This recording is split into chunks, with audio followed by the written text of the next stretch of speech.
అనంతపురం జిల్లా గుంతకల్ పట్టణం నందు ఇక్కడే పుట్టి, ఇక్కడే పెరిగి, ఇక్కడే జీవనం కొనసాగిస్తూ గత ఎన్నో ఏళ్లుగా గుంతకల్ పట్టణంలోనే భిక్షాటన చేస్తూ జీవనం కొనసాగిస్తున్నాం. అలాంటిది ఈ మధ్య కాలంలో గుంతకల్ పట్టణానికి చెందినటువంటి అపర్ణ దురాశకు లోబడి తనతో పాటు ఉన్న వారందరూ తనకి ప్రతి నెల శిస్తు కట్టాలని డిమాండ్ చేస్తూ, అదేవిధంగా కోస్తాంధ్రకు చెందినటువంటి కొందరు వ్యక్తుల్ని గుంతకల్ పట్టణానికి పిలిపించి వారితో చేతులు కలిపి ఇక్కడే ఎన్నో ఏళ్లుగా భిక్షాటన చేస్తున్నటువంటి మా పైన దాడులకు దిగుతూ మమ్ములను భయభ్రాంతులకు గురిచేస్తున్నారు. అదేవిధంగా గుంతకలు పట్టణాన్ని విడిచి వెళ్ళకపోతే మా అంతు చూస్తామంటూ మాపై దాడులు చేసి మాలోని కొంతమందిని గత కొద్ది నెలల కిందట కోస్తాంధ్ర వారిచే కిడ్నాప్ కూడా చేయించి అపర్ణ జైలుకు కూడా వెళ్లి వచ్చింది. అలాంటిది ఈ రోజున కొందరు వ్యక్తులతో చేతులు కలిపి మా గురువు అయినటువంటి ఆసిఫ్ అమ్మపై బురద చల్లే ప్రయత్నం చేస్తూ, అలాగే మా టీంలోని కొందరు గుంతకల్ పట్టణంలో రోడ్లపై భిక్షాటన చేస్తున్న సమయంలో అపర్ణ మనుషులు కొందరు గుంపుగా వచ్చి నడి రోడ్డులో విచక్షణ రహితంగా దాడులు చేయడంతో మేము ఇళ్లలో నుంచి బయటకు కూడా రాలేని దుస్థితి మా స్వగ్రామం నుండి ఏర్పడిందని, మా పొట్టకూడు కోసం మేము చేస్తున్న ఈ పనికి కూడా అపర్ణ మరియు వ్యక్తులు అడ్డుపడి మమ్మల్ని ఇబ్బంది పెడుతున్నారని హిజ్రాల బృందం మొత్తం ఈ సందర్భంగా తెలియజేశారు. అదేవిధంగా ఇప్పటికైనా ఉన్నతాధికారులు మరియు పోలీస్ శాఖ వారు మాపై జరుగుతున్నటువంటి దాడులను పరిగణలోకి తీసుకుని న్యాయ అన్యాయాలు పరిశీలించి చట్టపరమైన చర్యలు తీసుకోవాలని ఈ సందర్భంగా వేడుకోవడం జరిగింది. అందరికీ నమస్కారం అండి. అదేవిధంగా ఎస్పీ సార్ గారికి, గుంతకల్ పోలీస్ శాఖ వారికి అందరికీ నమస్కారం అండి. మేము గుంతకల్ నుంచి 10 మంది ఉన్నామండి. గుంతకల్లో నివసించేటోళ్ళం. పుట్టి పెరిగిందంతా ఇక్కడే. అపర్ణ మొన్న 3 నెలల నుంచి జైల్లోనే ఉండొచ్చి నెల అయింది బయటకు వచ్చి, అంతే. బయటకు వచ్చి ఇన్ని కుట్రలు కొనసాగిస్తుంది. ఆమెకి ఏం అధికారం ఉందని ఆమె ఇన్ని కుట్రలు చెల్లిస్తుంది. ఆమె కోస్తాంధ్ర వాళ్ళతో చేతులు కలిపి, కావ్య వైష్ణవ్ వీళ్ళతో చేతులు కలిపి ఇన్ని కుట్రలు చేస్తుంది. అనంతపురం జిల్లాలో ఉండే వాళ్ళం మేము. కోస్తాంధ్ర వాళ్ళకి ఏం పని ఉంది అనంతపురం జిల్లాకు వచ్చేకి? కోస్తాంధ్రలోనే ఉండాలా, అనంతపురంలోనే ఉండాలా. పుట్టి పెరిగింది మేము ఇక్కడే. మీరు పోండి అనంతపురాన్ని పోండి, బతుకోపోండి అంటున్నాం. మేము ఎందుకు బతుకోలేడా?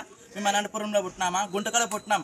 ఇక్కడే పుట్టినాం, ఇక్కడే బతుకుతాం, ఇక్కడే సస్తాం, అంతే. మేమైతే అనంతపురాన్ని పోం, ఎక్కడ పోం. అపర్ణది ఎవరు? అపర్ణది గుంటకల్లే అండి. గుంటకల్లే 3 నెలలు అయిందన్న. 3 నెలలు అయింది కదా జైలుకి. అదో ఆమె ఎఫ్ఐఆర్ కూడా ఇక్కడే ఉంది. 3 నెలలు జైల్లో ఉంది. 1 నెల అయింది బయటకు వచ్చి, అంతే. ఇన్ని కుట్రలు కొనసాగిస్తుంది. ఆమెకి ఏం అధికారం ఉంది?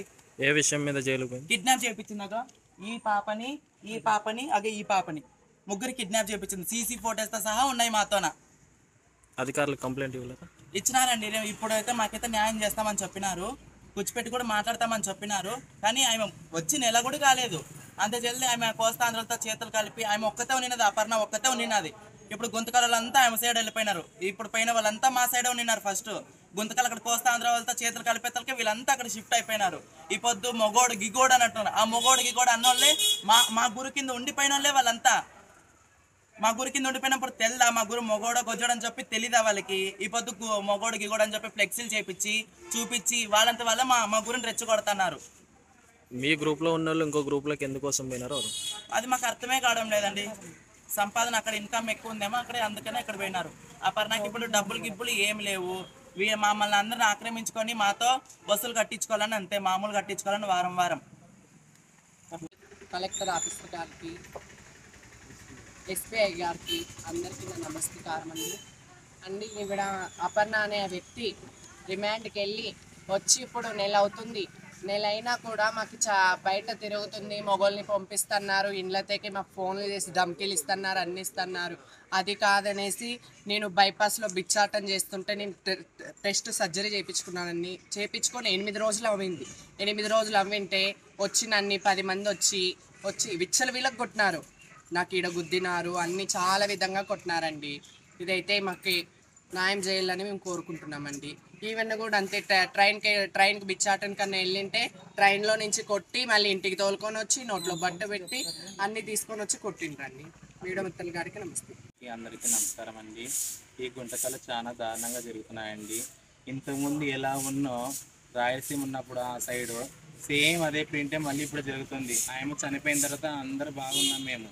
మా డబ్బులు కట్టించుకునేది, మాకు చిన్న పెద్ద లేకున్నట్టుండేది, మాకు మర్యాద లేకుండా. నేను ఇంత పెద్దదాన్ని, నా వయసు 38 సంవత్సరాలు. నేను ఇక్కడ పుట్టి పెరిగినాను. ఇక్కడ మేము అందరితో లోకలే అండి. ఈరోజు వాళ్ళు ఆయమ్మ చనిపోయిన తర్వాత, కోస్తాంధ్రలో హాసిని ఆయమ్మ చనిపోయిన తర్వాత ఆ రాజ్యం అంతా వీళ్ళు ఏలాలనుకొని గుంటకల్లో అపర్ణ ఆమెది ఈ ఊరే. ఆమె ఏం చేసింది, అక్కడ పోయి ఆమె చనిపోయిన తర్వాత వాళ్ళతో చేతులు కలిపి మాట్లాడి తీసుకొచ్చి మా అందరితో ఇప్పుడు టార్చర్లు పెడితే ఫోన్లు చేసి మర్యాద చెప్తున్నా మరసంగా మా దగ్గర రండి మళ్ళీ కలుసుకోండి, మేము అడిగే బజార్లు బండ్లు రోడ్డు మీద భిక్షాటం చేసేటివి ప్రతి ఒక్కటి ఆమె అండవర్లు తీసుకొని మేము ఆమె చెప్పినట్లు అడుక్కొని ఆమెకు సంపాదించి మా మహాలకి ఒక 100-200 పడేస్తుంది. మా ఫ్యామిలీని మేము వదిలేసుకొని వచ్చి అందరూ బాడిగలు తీసుకొని ఉన్నాం. కానీ వాళ్ళకి అవన్నీ అవసరం లేదు, వాళ్ళు చెప్పినట్లు మేము వినాలంట.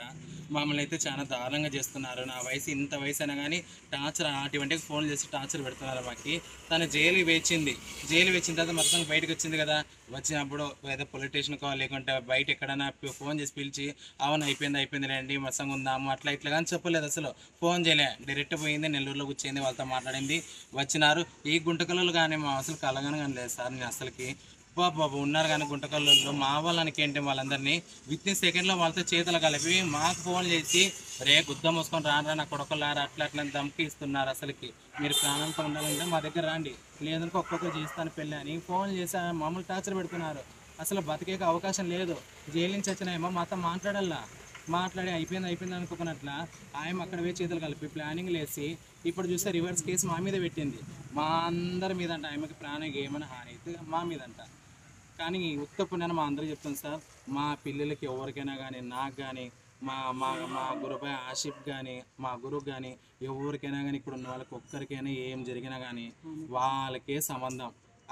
ఇందాక పేర్లు చెప్పింది మా పిల్లలు చెప్పినారు, అపర్ణ ఆన్సర్లు, భాగ్య ఆన్సర్లు, లావణ్య ఆన్సర్లు, మిగతా వాళ్ళకి సంబంధించిన మొత్తం వాళ్ళంతా గుడిపడానికి ఒకటే ఉన్నారు. వాళ్ళకి మగవాళ్ళ సాక్ష్యం ఉన్నారు. అంత చిన్న పిల్లలు అంతా 18-19 ఏళ్ళు మీ సంఘం రాలే అట్టి వాళ్ళని ఉసుకొలుపుతున్నారు మా మీద. దయచేసి ఇప్పటి నుంచి అయినా కానీ మీరు స్పందించి ఎస్ఐ కానీ డిఎస్పీ కానీ ఐజీ కానీ ప్రతి ఒక్కరు మమ్మల్ని సహకరించి మా దయచేసి కాపాడండి సార్. నా ఆయనకు బతికించండి సార్. మాకు అదే కోరిక, మాకు ఏం లేదు ఇంకా.